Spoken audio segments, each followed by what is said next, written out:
So we're looking at similar figures.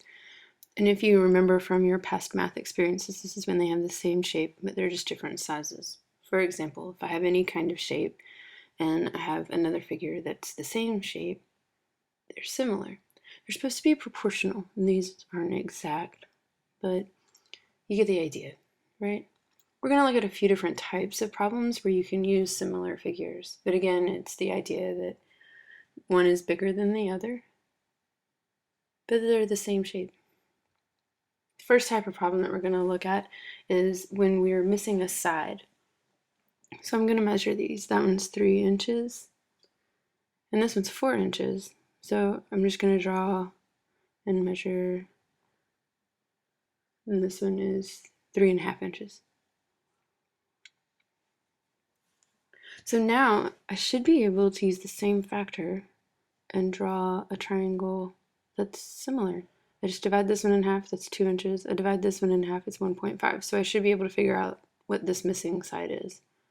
So I set up a proportion looking at the sides that I know compared to the side that I don't know. When I solve this proportion, I can reduce the fraction ahead of time, which makes my math easier, and then divide by 2 on both sides. And I get that x equals 1.75.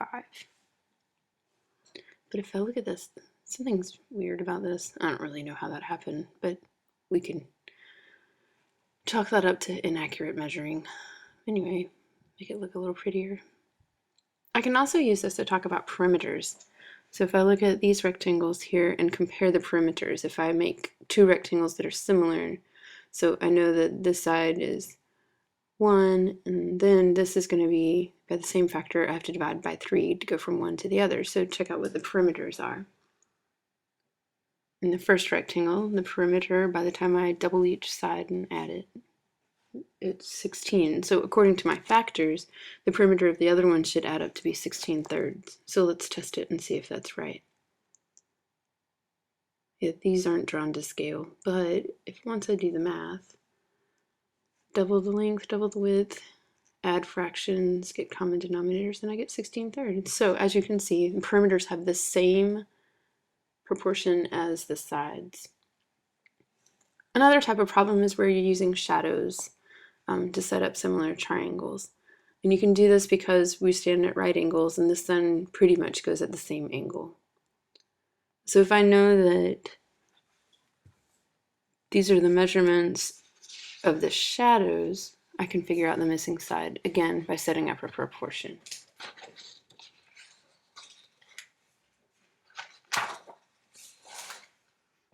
I get that this is 225 centimeters. That's kind of a short tree, isn't it? What is that in feet? I want to see if that's a reasonable answer. So I go to onlineconversions.com, type in 225 centimeters, compare that to the number of feet. And if I look down here, it's only 7 feet tall. Yeah, that's kind of a short tree. Maybe I should have made the shadows a little bit longer. I can also use these to do scale drawings. For example, I can't draw the table on the piece of paper, but I can draw a picture of it. So I measured the length and the width, and I can make a sketch. Once I know the length and the width, this would be a sketch where it doesn't really matter. But if I'm doing a scale drawing, then I want it to be accurate. The number of centimeters that I use to draw the drawing are going to represent the number of centimeters for the actual thing.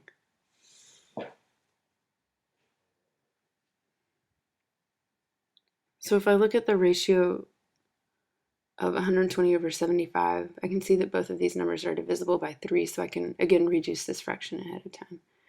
But I can't draw that. If I only divide by 3, yeah, that's too big to put on my paper still. Even the smaller dimension, 25 centimeters, is still too big to put on one piece of paper. So I'm going to look at this and I see that it can be factored even more. I can reduce the fraction more. I want to have something to draw. So my scale ends up being 8 centimeters to 5 centimeters.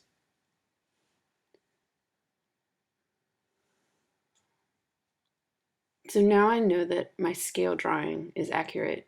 I can also calculate the scale factor. The scale factor is when I take the ratio of the actual, or excuse me, the scale drawing to the actual and reduce that ratio.